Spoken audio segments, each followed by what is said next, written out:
વિજાપુર તાલુકાના કુકરવાડા ખાતે મીડિયા દ્વારા ગરીબી અને ભૂલકા બાળકો માટેના મળતા સસ્તા અનાજને બારોબાર વેચી દેતા દુકાનદારનો પર્દાફાશ કરી મોટા પ્રમાણમાં અનાજનો જથ્થો ઝડપી પાડવામાં સફળતા મળી છે।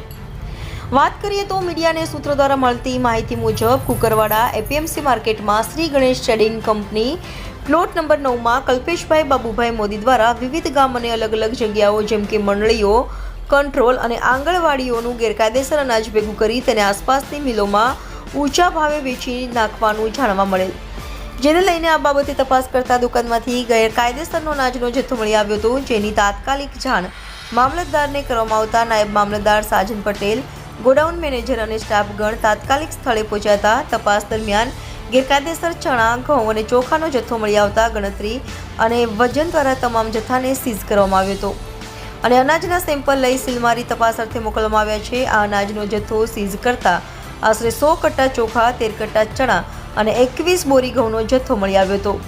આ ઉપરાંત નાના ભૂલકાઓને આપવામાં આવતા આંગણવાડીના ભોજનનું અનાજ પણ મળી આવ્યું હતું, જેને સીઝ કરી ગોડાઉન ખાતે મોકલવાની કામગીરી હાથ ધરાઈ હતી। આ સમગ્ર કૌભાંડના પર્દાફાશમાં નાયબ મામલતદાર સાજન પટેલ અને ઉપસ્થિત તમામ સ્ટાફ દ્વારા કરવામાં આવેલ ત્વરિત કાર્યવાહીને મીડિયા જગત બિરદાવે છે। હવે જોવાનું એ રહ્યું કે આ કૌભાંડી સામે કડક પગલાં લેવાશે કે ફરી આ કારોબાર ચાલુ રહેશે। આ જથ્થો ક્યાંથી આવતો હતો, ક્યાં મોકલાતો હતો વગેરેની સઘન તપાસ થાય તો ઘણું બહાર આવી શકે છે।